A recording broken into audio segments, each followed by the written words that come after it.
You're watching WAFB's streaming newscast, live and local, with Dion Guillory.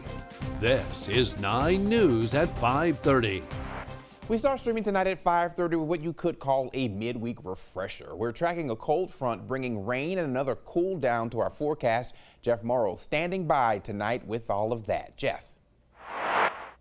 Giving you a first alert, we've got rain likely late tonight. Here's a look at Futurecast. You can see the rain starting to spread across our area late evening hours, but more so overnight, shortly around midnight, and then thereafter we'll see widespread rain, maybe a pocket or two of heavy rainfall, rumble or two of thunder not out of the question.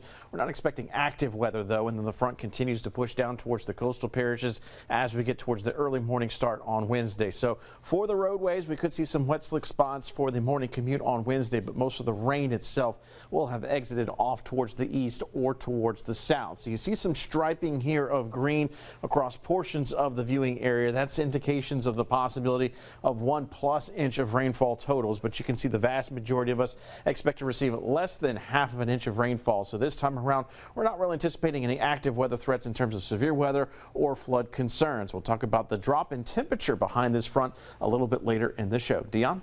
All right, Jeff, thanks. Breaking tonight, the House passing a funding package to end the partial government shutdown, sending the bill to the president's desk. He signed it late this afternoon. The legislation funds the Department of Homeland Security for less than 2 weeks while lawmakers negotiate reforms to ICE. Erica Brown reports. Without objection, the motion is adopted. By a vote of 217 to 214, the House narrowly passed a funding bill to end the partial government shutdown Tuesday. I'm happy to report Republicans got the job done. Our majority worked together, and we got the bills over the line. The legislation includes 5 full-year spending bills and only a temporary funding extension for the Department of Homeland Security, as Democrats demand reforms to immigration enforcement policies following federal agents fatally shooting 2 Minneapolis residents. Body cameras must be required by law, and masks must come off. Judicial warrants are a requirement, not a suggestion. President Trump signed the legislation shortly after it passed. Now that the measure has passed, Democrats will have less than 2 weeks to reach a deal with Republicans about reforming ICE before funding for Homeland Security runs out. Kristi Noem must go. Ahead of the vote, 22 House Democrats protested outside ICE headquarters, calling for Homeland Security Secretary Kristi Noem to step down and ICE be dismantled. The presence of ICE in our communities is not about public safety. This is about stoking fear, silencing peaceful dissent. On Monday, Noem announced that the department is deploying body cameras to every officer in the field in Minneapolis. And that was Erica Brown reporting, and you just heard her say that all federal law enforcement officers in Minnesota will now wear body cams. Homeland Security Secretary Kristi Noem making that announcement as the protests continue to call for the end of the immigration enforcement surge. ICE remains deployed in Minneapolis, and Native American resource centers like this one here are helping tribal members prepare in case they're stopped by federal agents. The ongoing tension in Minneapolis is affecting schools too. On Monday, one school district was forced to cancel all classes due to a bomb threat. These last 2 weeks have been horrific and exhausting. The situation in Minnesota is also a big issue in resolving the partial government shutdown. You saw that it was passed. Senate Democrats say they will not vote to fund the Department of Homeland Security unless there are deeper reforms, but Republicans are pushing back. Super Bowl 60 just a couple of days away, but it's not all about the game. NFL Commissioner Roger Goodell talking about Bad Bunny, this year's halftime show performer. At the Grammys, the big winner was using that time in his award speech to criticize the ICE raids. Goodell was asked if he thinks the artist will use the halftime show as a political platform. Vladimir Gutierrez is more. Bad Bunny, debut Fresh off 3 Grammy wins and 1 acceptance speech that got political. I'm gonna say ICE out.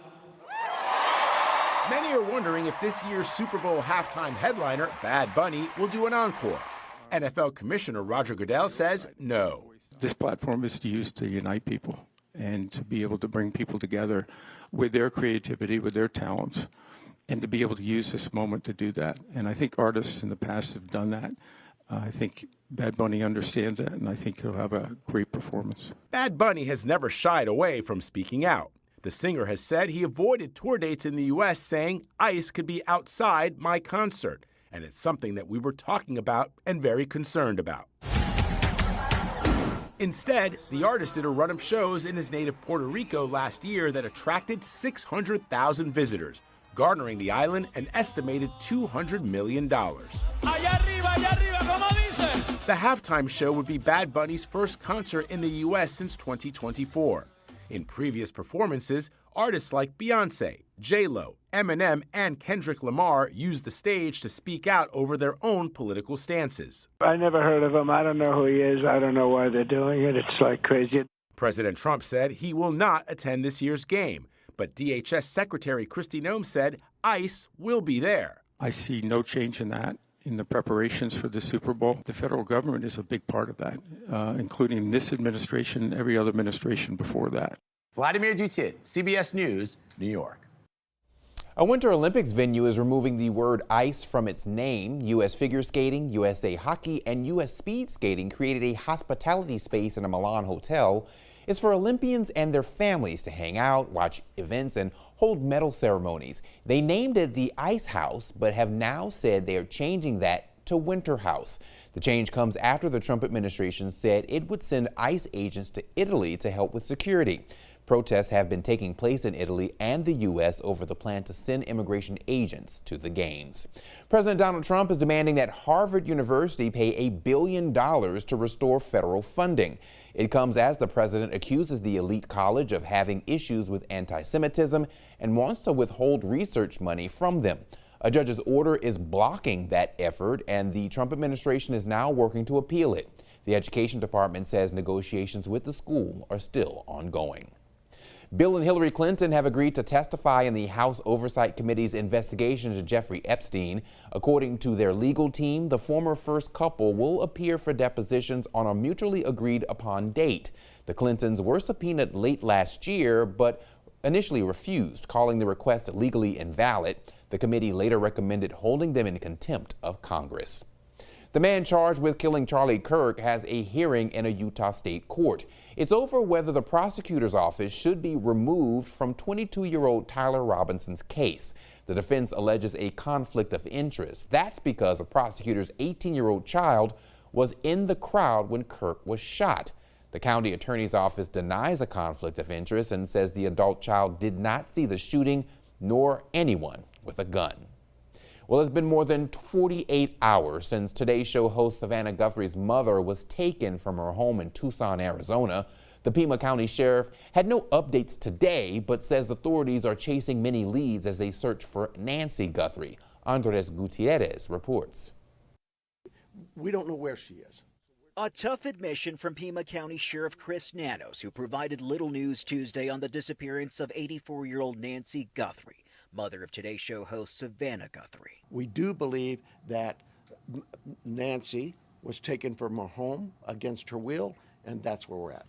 A law enforcement source tells CBS News some blood was found at Guthrie's Tucson home, but the sheriff wouldn't clarify if it was inside or outside. He says there were signs of forced entry, but so far DNA samples are not indicating a suspect. The attention on this case has generated hundreds of leads. Every lead and tip is important. We are aggressively pursuing and looking into every single one. Authorities say they're finished processing the crime scene here at the home and have turned over the residence to the family. Guthrie is also gone without what police call life-saving medication.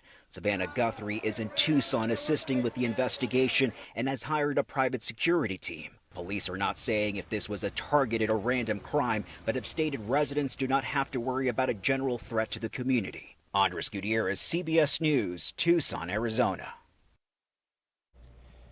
Authorities have arrested 2 new suspects in the Mardi Gras parade shooting in Clinton. 21-year-old Cameron Barfield and 18-year-old Detraylon White face several charges, including 6 counts of attempted second-degree murder.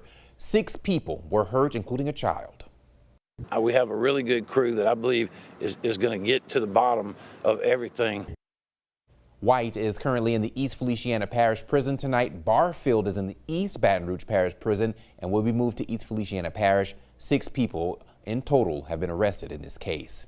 In New Orleans, parades start rolling this week under high federal security. The city has a SEER 2 rating this weekend, and the top level SEER 1 the weekend before and during Mardi Gras. Mayor Helena Moreno says city, state, and federal teams are working together to keep everyone safe during carnival season. The efforts that we are taking are to ensure that there are no major accidents, that there are no major acts of violence. And so all of these are really major preventative measures that we're taking. Officials add 200 extra sanitation workers will help clean up efforts during the season, and there will be first aid stations along the parade routes. If you're going to New Orleans anytime soon, authorities want to remind you that grills, portable toilets, and miler confetti canyons, especially for float riders, are prohibited. Again, Super Bowl 60 this Sunday, and security officials have been preparing for this event for the last 18 months. More than 35 federal, state, and local agencies are working together to keep the Bay Area safe, from the waters under the Golden Gate Bridge to Levi Stadium, about half an hour south of San Francisco. Officials say there are no credible threats surrounding the Super Bowl, but encourage everyone, if they see something, say something. The Department of Homeland Security is also involved, though ICE and immigration enforcement are not part of the operation. The Office of Countering Weapons of Mass Destruction has a role. The Coast Guard has a role. The department's depth in providing services, technical expertise, and personnel to this event and other special events is wide-ranging and well-established. The Bay Area hosted Super Bowl 50 10 years ago. Law enforcement officials say they've looked back at that week and upgraded security measures. More than 1.3 million people are expected to arrive at San Francisco's airport this week.